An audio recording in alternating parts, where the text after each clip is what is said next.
We are hot. Go ahead and let Jay drop those 16 real quick, though. You got bars. I knew he got wanted bars. to. He heard himself. I knew he wanted to. Got him no more. Yo, what's up, everybody? It's your boy, Tamel Pittman, proud owner of Uppercuts Barbershop. And this is Lonnie Horn, proud owner of World Class Faders Barbershop.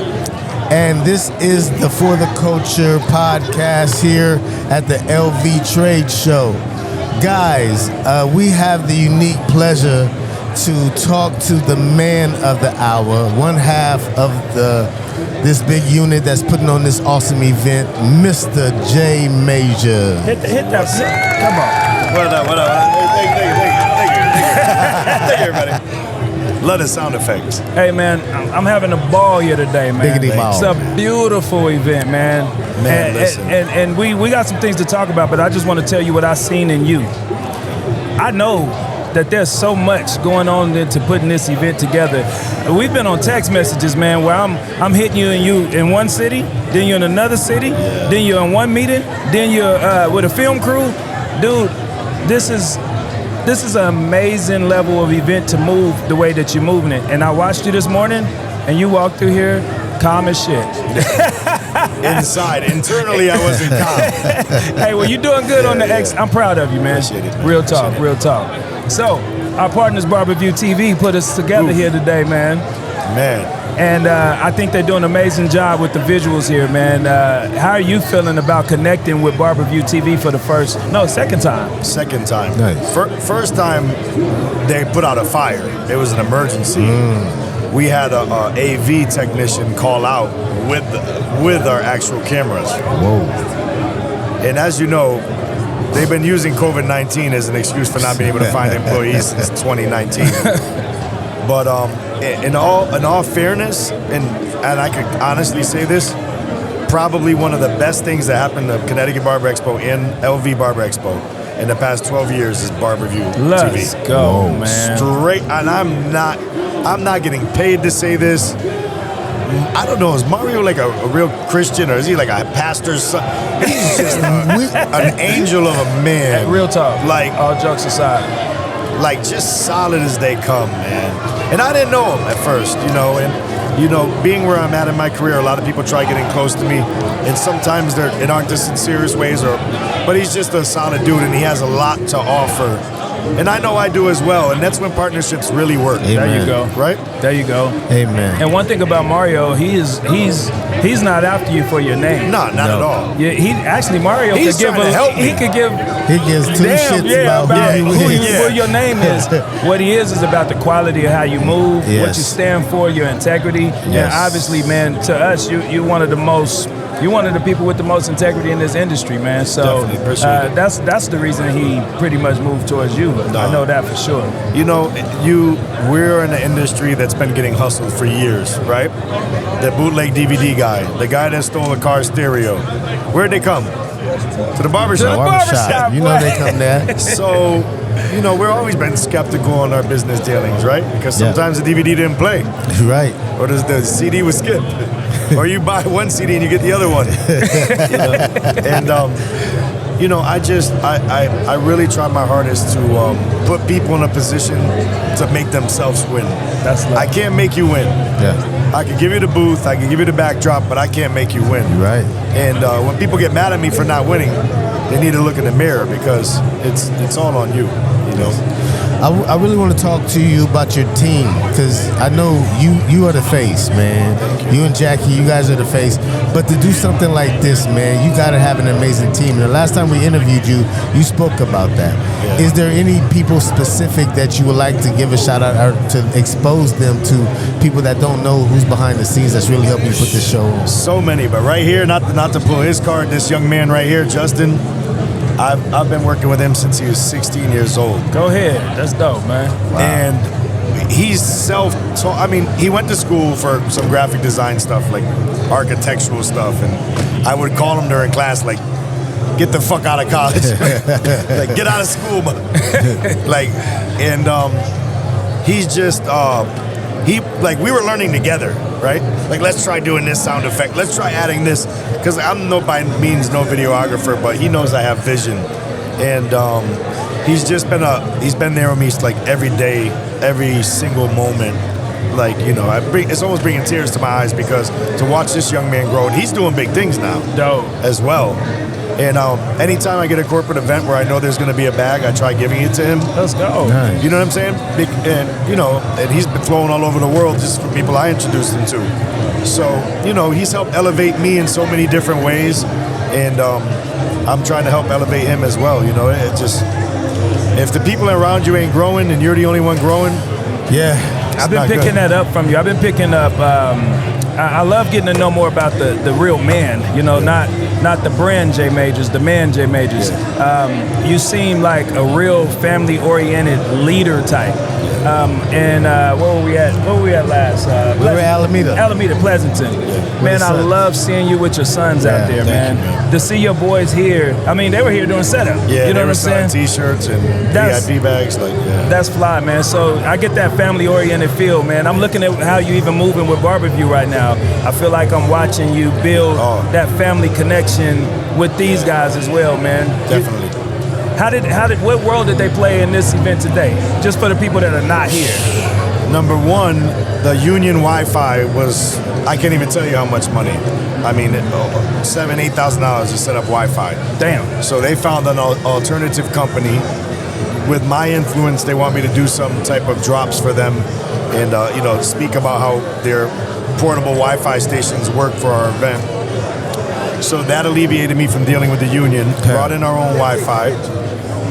Brought in these cameras with about 900 cameramen that are just, even they're great dudes. The whole team, the whole squad is dope, man. Like, AV dudes are usually the worst to deal with. They're like prima donnas. Yeah. You know, and even their team was just solid, man. Like, every single one of them. You know, my man back there. I'll tell you, we talking about Cameron, we talking about Tim, dude. We talking about Kenny, man. We meet with these guys every week, man. We blessed to be in that partnership with them. Man, I tell you, honestly, man, I need to work with them. You know what I mean? I need them to be part of this magic. You know, and in return, I want to put them places. You know, that's beautiful. How important is it to do these events? These events, this is a big event, one of the biggest I've been to. And they can get so big to where barbers are left out of it. It's pretty much for the products and the brands to put all this money into an event like this. How important is it, though, to have these events for the barbers? And how can we make sure that barbers are getting the value out of it? You know, number one, the brands they give you the money to fund this. I can't go off ticket sales alone. Gotcha. Okay? In the education these brands provide with barbers it's like a domino effect. It's like, you know, provide a platform. Yeah. Then create a actual platform like a stage, right? And then tell the company, hey, like, you should hire these guys because they're the homies and you know that they're giving out quality education. Then you put them on the stage and they go all out for you. They're loyal to the company and you. But the barber, I think the only way you're going to get left behind is if you're allowing yourself to do so. Because if there was 800 people in my class, it's not about even who's teaching. It's about the 6 people that are sitting to your right, the 6 people that are sitting to your left. There you go. And the shop owners that are sitting in the front. The CEO of Bronner Brothers was sitting in my entire education seminar. Wow. He bought a ticket. Whoa. You never know who you're going to sit next to. You never know. So that's dope. At the end of the day, it's about what do you really want to get out of it. Do you want to come eat a hot dog, get drunk, and turn up? You know what I mean? Do you want to go to the after party? Or do you want to learn and evolve with some real solid individuals in this industry? And I always say be a humble servant first. Amen, brother. I used to give out free, like I used to work the exotics booth for free. Curtis would try offer me money. I'm like, nah. Like, I don't know, buy me Starbucks, buy me a, coffee or something, because that was how I started my platform. You know what I mean? That's fire. Yeah. Now, the LV Expo took a break during COVID. Welcome back. Congratulations on coming back with this. We were like forced to take a break though. No, I get it. But we had a number of different things happen. welcome back, Thank man. you. Appreciate it. We actually experienced the 2019 when some of those relationships we started there, Yeah. man, they blossomed into things that opened so many doors for us, Jay. So I thank you directly. No, that's what's up. Can we expect this next year? Yeah. Oh, yeah. We're coming back stronger. I like this hall. I'm not a big fan of the hotel rooms. So I've got to, unfortunately, pay more money so my barbers are a little more comfortable. I'm all about quality. I like that, man. Like, if I'm not going to stay in that hotel, my barbers can't stay in that I hotel. like that. Nah, man. I like that. Yeah, I mean, no disrespect to them. They were very accommodating. It's Yeah, just yeah, yeah. a little dated and a little bit compared to Mohegan where we are in Connecticut. And it's just not really what I really want my brand to be around. You know what I mean? So that brings me, okay, I'm getting this broad picture of Jay. We got the guy that we talked to in the Bay Area who shared all of your story from getting out of prison, being homeless, you know, your whole come up, the start of CT Expo, and now, you know, having the privilege of texting you to get, you know, acclimated for this show, and then listening to you today. I want to broadly ask you, like, how would you sum up who is Jay Majors, man? I just keep getting these different pieces of you, and I'm loving what I'm getting. But from you, who is Jay Majors, man? What is he? I don't know, man. I mean, I don't know. I'm highly competitive, but with myself. You know what I mean? I just feel as if I know what it is to actually have nothing, like nothing, absolutely rock bottom, and kept digging. You know what I'm saying? And I've been so blessed. So, like sometimes I like pray in the morning, man, and I'm just like, damn, thank you. You know what I mean? Like I've been so blessed. But I don't know if you guys can relate. Do you ever feel like things are going so good, something's got to happen? Oh, yeah. Yes. Like the ground's gonna fall out from under bro. you? Yes. Because my whole life, it was always like when things would go good, something would happen, right? Something would happen. Everything's going good, you need a brake job. Everything, you get a flat tire. Little like life happens, but I'm so blessed, and I don't know, like I just want to keep like. Don't get me wrong, this is a hell of a business, right? You can make good money doing trade shows, but the passion that I put into it, you see me going shop to shop, school to school. Yes. I go to some shops, they buy 2 tickets. You can buy Raising Cane's with the money I made at that barber shop. You know what I mean? But I just realized that if like I scale this and people start learning and getting this education on how to up their prices and how to up their value and how they interpret them as an individual barber, how they interpret them as a pillar in the community, as an asset in their community, you know, and take that hood barber that's charging $12 that comes in smelling like weed and get him around some polished gentlemen like us to say, hey man, that ain't it no more. That's real. Like that's barbering in '93, bro. That's real. That's when Chronic dropped. You know what I'm saying? Yeah. Like, and unless we get together with more like-minded individuals to kind of sway us into believing and showing, I live a good life. That's all due to barbering. Damn. And my client relationships. My clients are lawyers, doctors, real estate agents, loan officers, you know, bankers, plumbers, electricians, from blue collar to corporate. Rather than talk about sports, while I had them in a chair for 30 minutes, I would talk to them about business. How did you do it? How did you buy your first investment property? How much money do I put down? What should I do? You know, and it's just man, you'll never know who's sitting in that chair. Right, you know? right. And that barbershop rhetoric that we're so used to is everyone's talking about sports or look at this one's hairline or gossip or who got arrested or who's cheating or like change that narrative and really know who's in your chair because they can take you places in life. Yes. Man, we just spoke at, shout out to the Original Barber School. We just spoke at that school Beautiful. on Saturday. Amazing Beautiful. school, man. Shout out to Carl Little, man. Amazing owner and just businessman. But we were sharing with these students about the value of that relationship, man. Yep. There's I'm not being rude. I'm at the stage. Yeah, I appreciate you. And we're going to let you go soon. We know.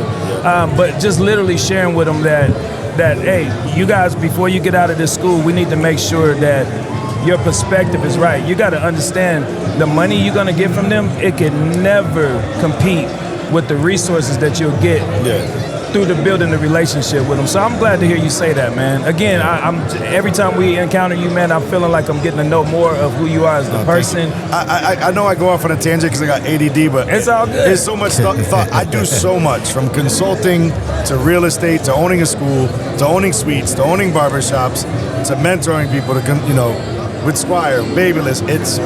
but it all revolves around barbering one way or the other.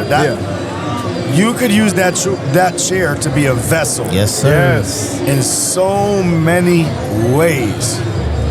It's just basically on how I always say when I do teach a class, I say, you guys are all going to school. And I was in Nevada, I said, you get a white piece of paper that's gonna say licensed Nevada barber, right? And it's gonna have your name on it. It's gonna have your name on it. It's gonna have your name on it.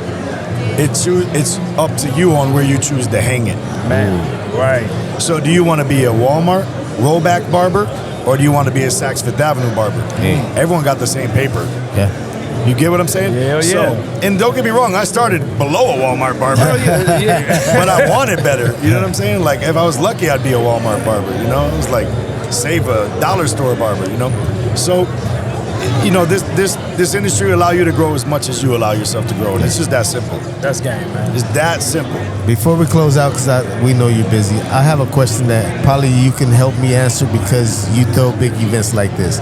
As we can see, we can look around, we can see that the overwhelming population of the people that's coming to this event are of other ethnicities and not black.